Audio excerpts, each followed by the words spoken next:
Hussein alayhi salam is one of the most inspirational stories of all time.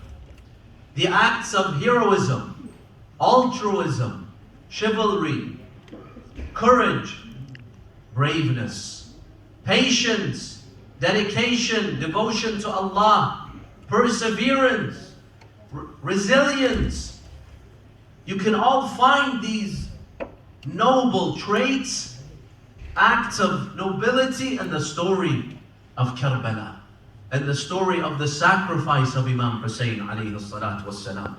From when he left Medina, when his journey began, and then to Mecca, and then the many stations that he settled in until he arrived to Karbala.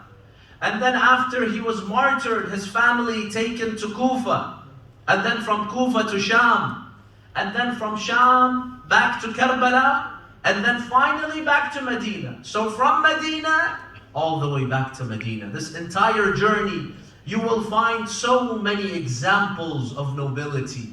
Any virtue that you want, you will find it in Hussein, in the companions of Hussein, in the family members of Hussein. Any act of heroism that you want, any virtue that you're looking for, you will find it in Hussein, in Abbas, in Ali al-Akbar, in Al-Qasim, in Awn and Muhammad, in the companions of Imam al-Hussein, Muslim ibn Awsaja, Habib ibn Mudahir.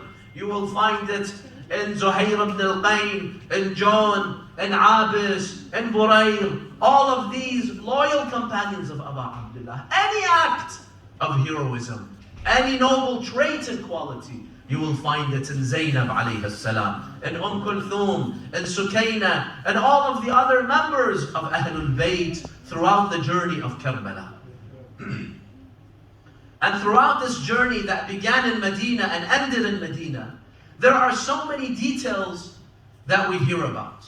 When we come to the majlis of Imam Hussein in the month of Muharram and in the month of Safar, we hear so many of these details, thousands of details of events that unfolded in each one of these stations.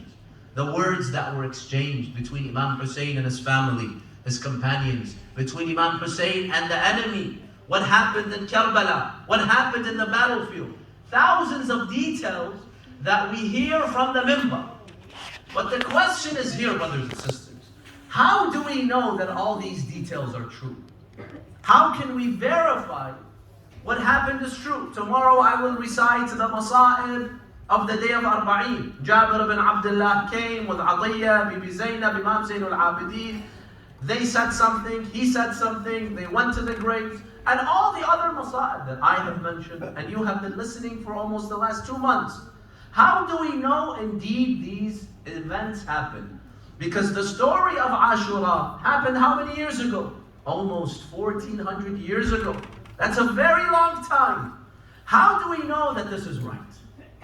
And the unfortunate, brothers and sisters, the sad truth is, not everything that you hear from the minbar regarding the masa'ib of Abi Abdullah al-Hussein comes from a reliable source, comes from a credible source. Some of the same things that are being said on the minbar, part of the masa'ib of Imam Hussein, are completely unfounded, unsubstantiated, no basis for them at all. Why is that, brothers and sisters? Why do we find this phenomenon? Many details being mentioned on the minbar that have no basis. The reason, brothers and sisters, or let's say one of the reasons, is because sometimes the individuals that are sitting on the minbar, the individuals that are presenting the stories of Karbala, have not done their research when it comes to what happened in Karbala. They hear something from another dhakir, they read something from a random book, they come to the minbar and they recite it. Sometimes you will find some reciters, they are more concerned about making the masses cry than actually what? Than actually verifying if this comes from a credible source or not. Does it come from a source that I can rely on? It doesn't matter. It makes people cry. It breaks the heart of the people.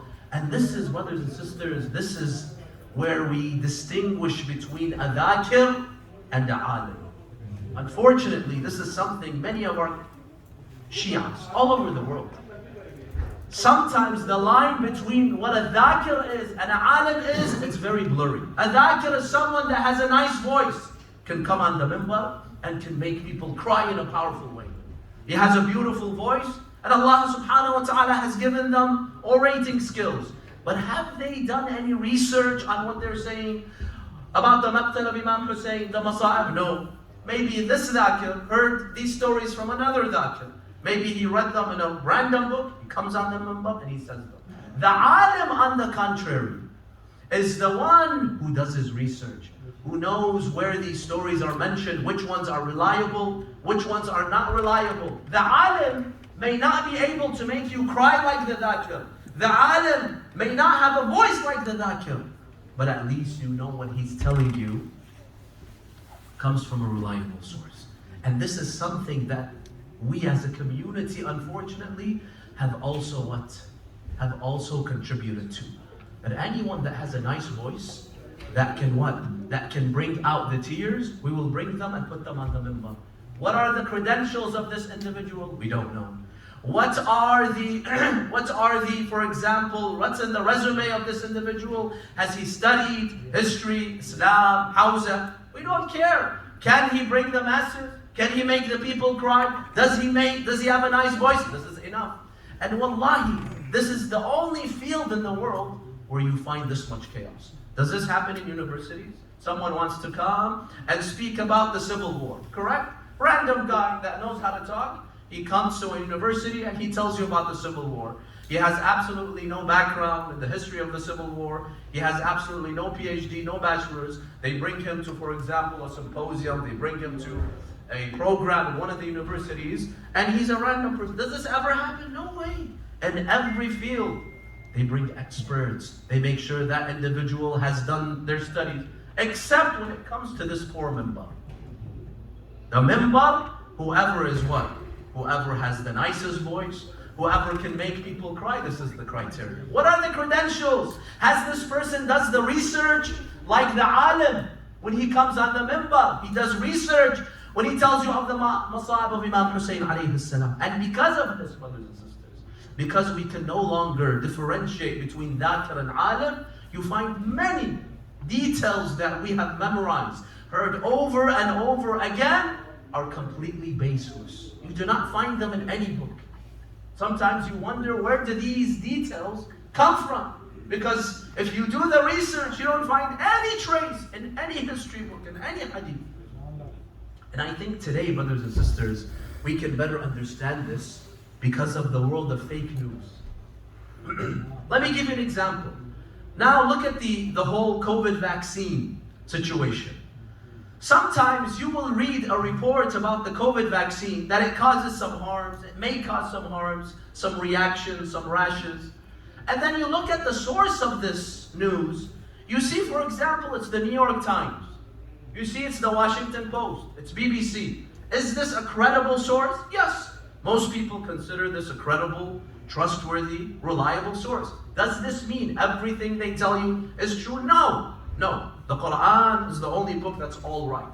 Every other book, every other individual can make mistakes, can tell you the truth, but at least it's a reliable source.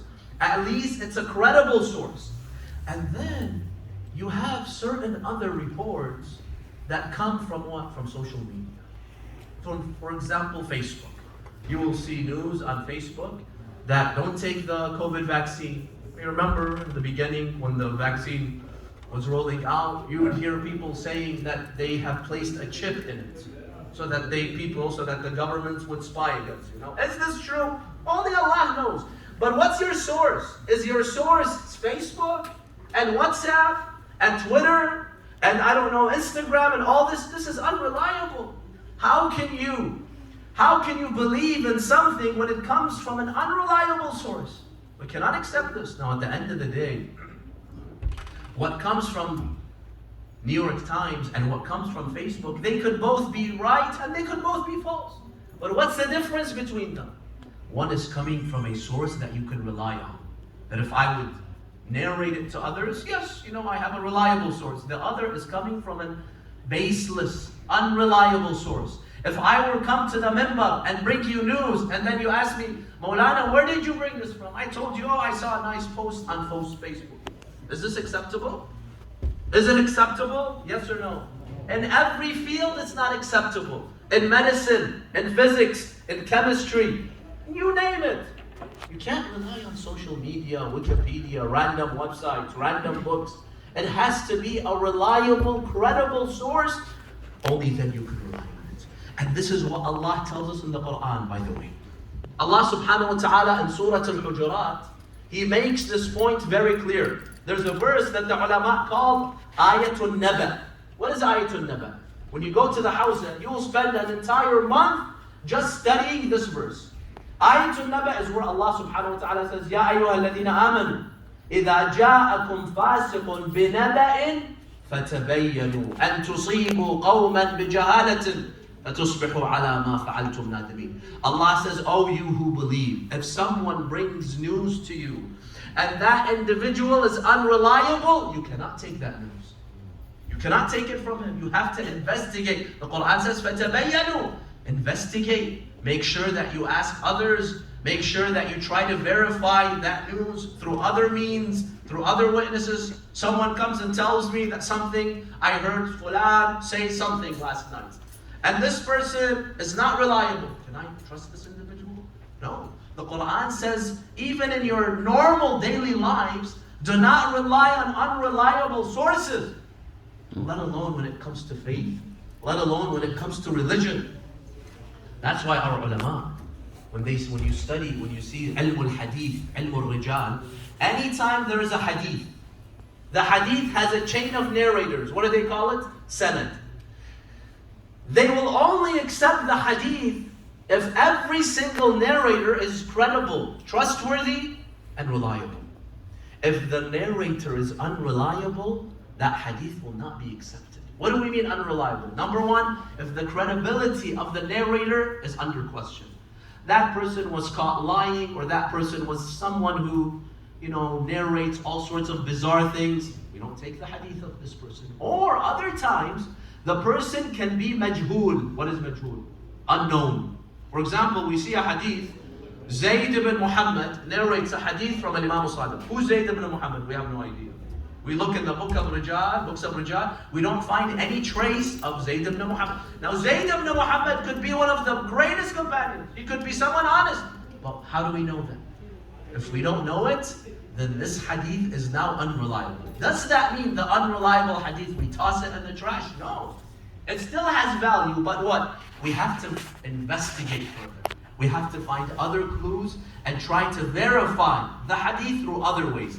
Can we solely rely on Zayd ibn Muhammad? No. Because the Quran says if it's an unreliable source, do not rely on it. If it's someone trustworthy, you can rely on it. This is when it comes to every single matter in your life. And more specifically, it becomes important in matters of religion. And likewise, brothers and sisters, when it comes to the maqtal of Imam al-Hussein and the incidents that happened in Karbala and Sham and Kufa, ARBAEEN, Medina, we are also taught by the Quran that if the source is unreliable, you cannot come and just mention it on the minbar, because you are attributing something to Ahl-e-Bait without proof, without evidence, and this can be considered as blasphemy. This can be considered as lying against Ahl-e-Bait, even though my intention is good. I want people to cry. I see a story, it sounds very nice, but I have no proof. I have no basis for it. Can I go on the minbar and mention it? Absolutely not. Having understood this point, brothers and sisters, the question now is this. How do we know which sources are reliable and which sources are not reliable? Before I mention, can I please ask the brothers to get up and come closer to the minbar because it's getting crowded in the end. Sallu ala Muhammad wa ali Muhammad.